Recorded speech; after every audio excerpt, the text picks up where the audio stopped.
வணக்கம். இந்த வார எபிசோட்ல சென்னையுடைய ஒரு பகுதிக்கு போகலாம். அதோடைய வரலாறு பார்க்கலாம். கோட்டூர்புரம் அப்படி என்று சொன்னாலே ஒரு பாஷ் லொக்காலிட்டி, பெரிய பெரிய வீடுகள், மிக அழகாக இருக்கும் பாதைகள், இப்படியெல்லாம். ஆனால் இந்த கோட்டூர்புரத்துக்கு அருகேயே இருக்கிறது கோட்டூர் கிராமம். அந்த கோட்டூர் அப்படிங்கிற இடத்திலிருந்து தான் கோட்டூர்புரம் அப்படி என்கிற பெயரும் வந்திருக்கிறது. அப்பொழுது கோட்டூர்புரத்தோட வரலாறை பார்க்கறதுக்கு முன்னாடி கோட்டூரோட வரலாறு என்ன என்று பார்க்க வேண்டும்.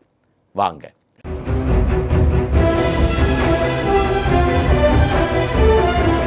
கோட்டூர் கிராமம் அப்படி என்பது சர்தார் பட்டேல் ரோடுக்கும் அடையார் நதிக்கும் அருகே இருக்கிற ஒரு பகுதி. இப்பொழுதும் அந்த இடத்திற்கு போனீர்களானால் கோட்டூர் அப்படி என்று தான் எழுதியிருக்கும். இது ஒரு சமீப கால கிராமம் கிடையாது. 10வது நூற்றாண்டில் வேளச்சேரியில் இருக்கிற தண்டீஸ்வரர் கோவிலில் ஒரு கல்வெட்டு, 2வது பராந்தக சோழன் அதாவது சுந்தர சோழன் காலத்தில் இருந்து ஒரு கல்வெட்டு. அந்த கல்வெட்டில் யாரோ ஏதோ அந்த கோவிலுக்கு ஒரு தானம் செய்திருக்கிறார்கள். அந்த இடம் எங்கு இருக்கிறது என்று பார்த்தோமானால் வெளிச்சேரி என்கிற கிராமம், கோட்டூர் நாடு, புலியூர் கோட்டம் அப்படி என்று எழுதியிருக்கிறது. சோழர்கள் காலத்தில் தமிழகம் முழுவதும் பல பல பிரிவுகளாக இருந்தன. அந்த பிரிவு எல்லாவற்றுக்கும் கோட்டம் என்று பெயர். அந்த கோட்டத்துக்கு நடுவே இப்பொழுது நம் மாவட்டம் என்று கூறுகிற மாதிரி அந்த காலத்தில் நாடு, அந்த நாடுக்கு உள்ளே இருக்கிறதெல்லாம் தான் ஊர். அப்போ வேளச்சேரி என்பது ஒரு ஊர், அதற்கு நடுவே இருந்த ஒரு தலைநகரம் என்று சொல்லலாம், அதுதான் கோட்டூர் நாடு. அந்த கோட்டூர் நாடு தான் இந்த கோட்டூர் கிராமம். இப்பொழுது அந்த பகுதிக்கு போனோமானால் அப்பேற்பட்ட ஒரு கோட்டூர் நாடு இங்கு இருந்ததா அப்படி என்று நமக்கு ஆச்சரியமாக இருக்கும், திகைப்பாக இருக்கும். ஆனால் இப்பொழுதும் அடையார் பகுதியில் யாராவது நிலம் வாங்கினார்களானால் அடையார் கிராமம், கோட்டூர் வில்லேஜ், கோட்டூர் டிஸ்ட்ரிக்ட் அப்படியெல்லாம் பழைய பழைய பத்திரங்களில் எழுதப்பட்டிருக்கும்.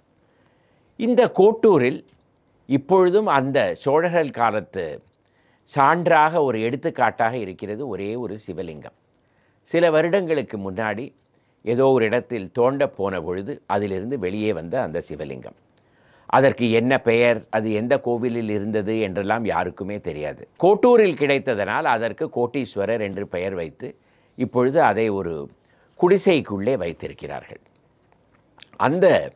அதிலிருந்து அந்த சிவலிங்கம், அதற்கு பிறகு இந்த கல்வெட்டிலிருந்து இந்த கோட்டூர் கிராமம் எவ்வளவு பழையது என்று நமக்கு தெரிய வருகிறது. அதற்கு பிறகு பார்த்தோமானால் 16வது நூற்றாண்டிலிருந்து ஒரு மிக அழகான கோவில். இந்த கோட்டூர் கிராமத்துக்கு சென்றோமானால் இப்பொழுதும் பெருமாள் கோவில் தெரு என்று ஒரு தெரு இருக்கிறது. அந்த இடத்தில் ஒரு பெரிய பெருமாள் கோவில்.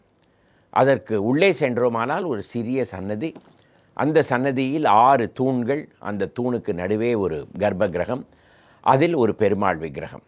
அதுதான் பிரசன்ன வெங்கடேஸ்வர சுவாமி கோவில்.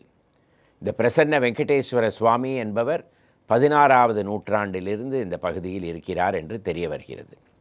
அந்த கோவிலுடைய வடக்கு புறத்தில் ஒரு சிறிய கல்வெட்டு, ஆனால் அந்த கல்வெட்டில் என்ன எழுதியிருக்கிறது என்பது நமக்கு தெரிய வரதில்லை, அழிந்து போய்விட்டது. ஆனால் அந்த கோவில் முன்பகுதியில் ஒரே கல்லால் செய்யப்பட்ட ஒரு தீபஸ்தம்பம், அதாவது வழக்கை எரியவிடும் ஒரு கம்பம், அந்த மாதிரி கம்பங்கள் எல்லாம் விஜயநகர பேரரசின் காலத்தில் தான் செய்யப்பட்டன. அதிலிருந்து இந்த கோவிலுடைய வயது என்ன என்று நாம் புரிந்து கொள்ளலாம்.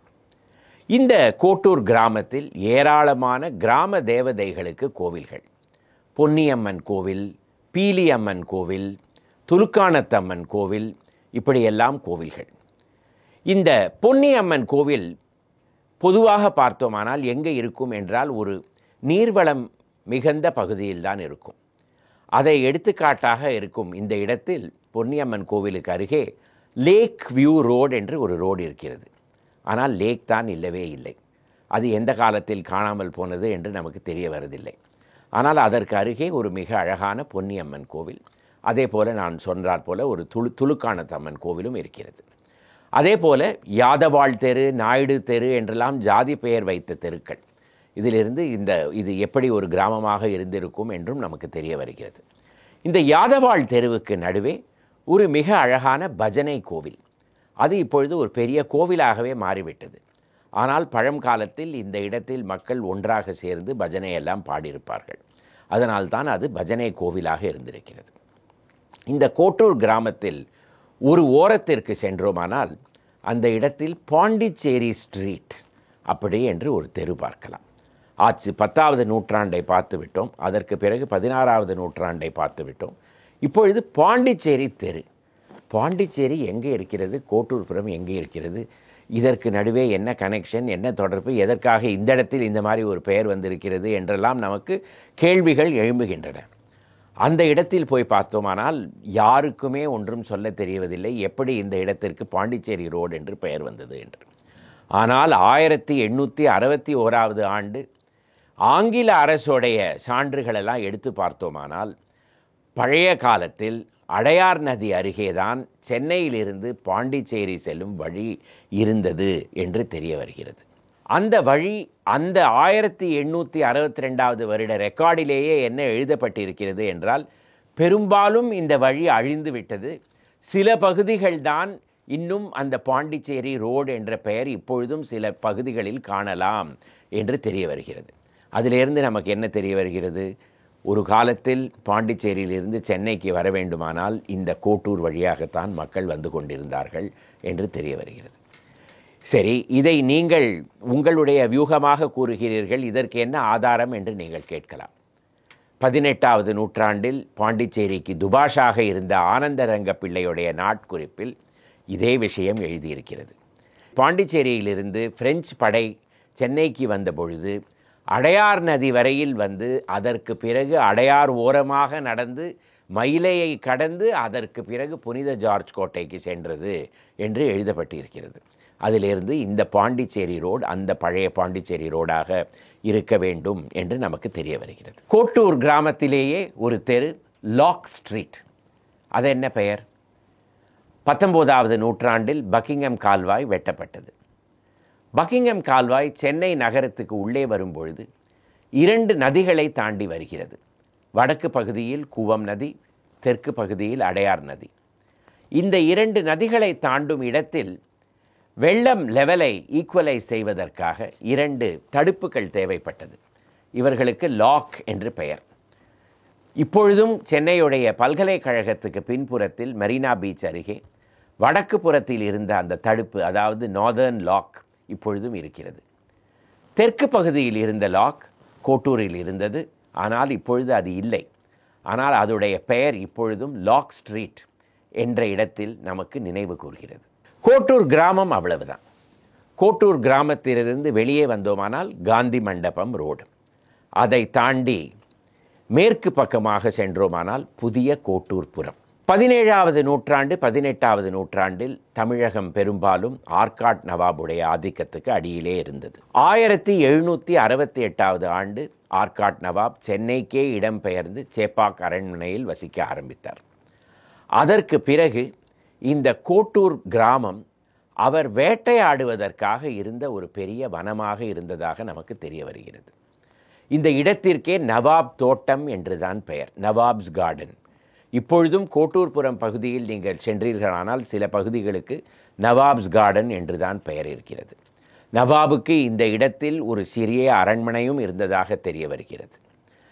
நவாபுக்கு ஏராளமான பண நெருக்கடி இருந்ததனால் அவர் இந்த பகுதியை 19வது நூற்றாண்டில், அந்த காலத்தில் சென்னையுடைய உச்ச நீதிமன்றம், அப்பொழுது சென்னைக்கு ஒரு சுப்ரீம் கோர்ட் இருந்தது, இப்பொழுது ஹைகோர்ட் தான் இருக்கிறது.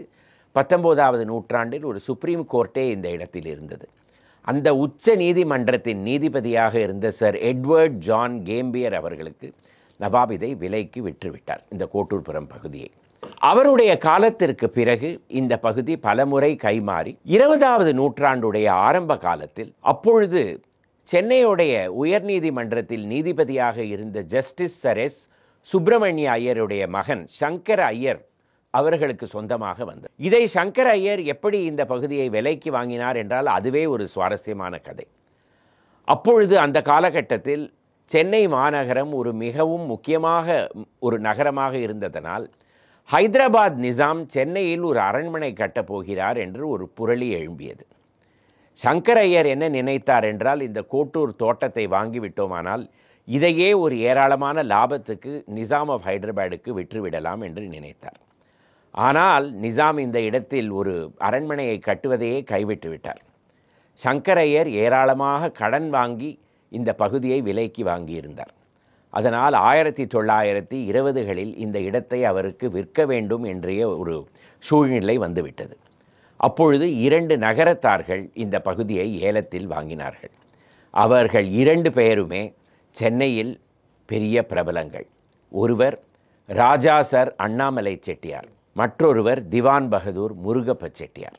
இவர்கள் 2 பேருமே இந்த பகுதியை ஏலத்தில் விலைக்கு வாங்கினார்கள். அதற்கு பிறகு இந்த பகுதியை பிரித்து கொள்ள வேண்டுமே. அண்ணாமலை செட்டியாருக்கு எந்த பகுதி, முருகப்ப செட்டியாருக்கு எந்த பகுதி என்று பிரித்து கொள்ள வேண்டுமே. அதனால் ஒரு டாஸ் செய்து பார்த்தார்கள். யார் ஜெயித்தார்களோ அவர்கள் நதி ஓரமாக இருந்த பகுதியை எடுத்துக்கொண்டார்கள். அதுதான் ராஜா சர் அண்ணாமலை செட்டியாருடைய பகுதி. யார் தோற்றார்களோ அவர் அதற்கு எதிர்ப்புறமாக இருந்த பகுதியை எடுத்துக்கொண்டார்கள்.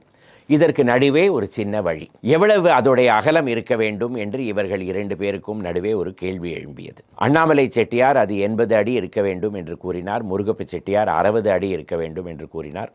கடைசியில் அண்ணாமலை செட்டியார் நினைத்தபடியே 80 அடி அகலமாக இருக்கிற ஒரு வழியாக அது மாறியது. அதுதான் இப்பொழுதும் இருக்கிற காந்தி மண்டபம் ரோடு.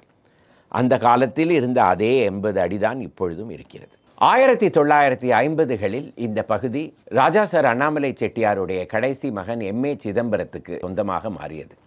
அதற்கு பிறகு அவர் இந்த இடத்தில் ஒரு இல்லத்தை கட்டுவதாக ஒரு முடிவுக்கு வந்தார். அப்பொழுது இந்த இடத்தில் கிஃபின் ரே பீட்டர்சன் அப்படி என்கிற ஒரு ஆர்கிடெக்ட் உடைய டிசைனில் மிக அழகாக அடையார் ஹவுஸ் என்கிற ஒரு பெரிய அரண்மனை உருவாகியது. அதனால் இதற்கு எழுத்தப்புறத்தில் இருந்த ரோடுக்கு அடையார் ஹவுஸ் ரோடு என்ற பெயர் வந்தது.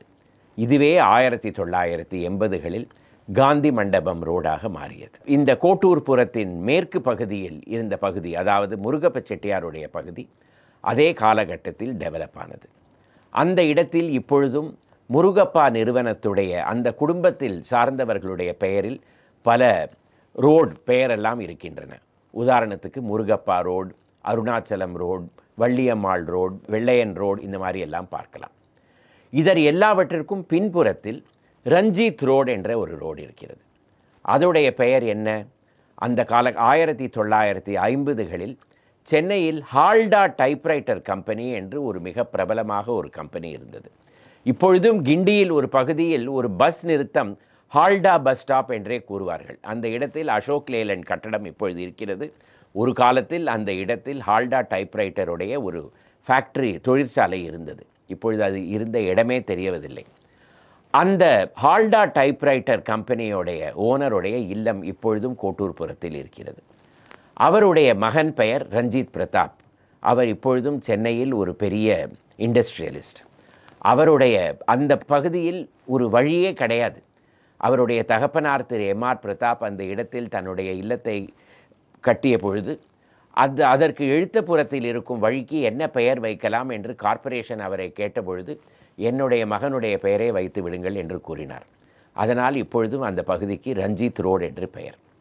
இந்த ரஞ்சித் ரோடிற்கு பின்புறம் சென்றீர்களானால் ஃபெரி ரோடு அப்படி என்று இப்பொழுதும் ஒரு ரோடு இருக்கிறது. அந்த இடத்தில் ஒரு பெரிய இறக்கம் வரும். அதற்கு பிறகு ஏறினோமானால் அடையார் நதிக்கரையே வந்துவிடும். 1988 ஆண்டு வரையில் நந்தனத்திலிருந்து கோட்டூர்புரம் வருவதற்கு ஒரு பாலம் கிடையாது.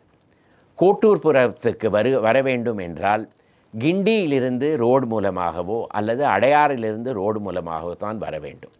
அதனால் பெரும்பாலும் மக்கள் என்ன செய்வார்கள், நந்தனத்தில் ஒரு படகில் ஏறி அதில் இந்த பக்கம் கோட்டூர்புரத்துக்கு வந்து விடுவார்கள். அந்த படகு சர்வீஸ் 1992 ஆண்டு வரையில் இருந்தது. அது செயல்பட்ட இடம்தான் அந்த ஃபெரி ரோடு. இப்பொழுதும் நீங்கள் அந்த பகுதிக்கு சென்றீர்களானால் படித்துறை இருக்கிறது அடையார் நதியில் இறங்குவதற்காக. ஒரு 20 ஆண்டுகள் முன்னாடி இருந்த ஒரு போட் சர்வீஸ் இப்பொழுது இல்லை என்றால் அந்த நதி எவ்வளவு மோசமான ஒரு நிலையில் இப்பொழுது இருக்கிறது என்று நாம் அதிலிருந்து தெரிந்து கொள்ளலாம். கோட்டூர்புரத்தில் சென்னையின் பல பிரபலங்கள் இருந்தார்கள். சென்னையின் பல பகுதிகளில் இந்த இடத்தில்தான் 3 பாரத் ரத்னா விருதுகள் பெற்றவர்கள் இருந்தார்கள். அவர்கள் சி. சுப்பிரமணியம், APJ அப்துல் கலாம், அதற்கு பிறகு திருமதி MS சுபலட்சுமி அவர்கள். இவர்கள் எல்லோருமே கோட்டூர்புரம் வாசிகள் தான். அப்பேற்பட்ட ஒரு பிரபலமான கோட்டூர்புரத்துடைய வரலாறு 10வது நூற்றாண்டில் ஆரம்பிக்கப்பட்டது என்றால் நமக்கு திகைப்பாக இருக்கிறது அல்லவா? இந்த எபிசோடை நீங்கள் லைக் செய்தீர்களானால் இதை ஷேர் செய்யவும், இந்த சேனலுக்கு சப்ஸ்கிரைப் செய்யவும். மறுபடியும் சில நாட்களில் சென்னையுடைய வரலாறிலிருந்து வேறொரு எபிசோடுடன் நான் திரும்பி வருகிறேன். வணக்கம்.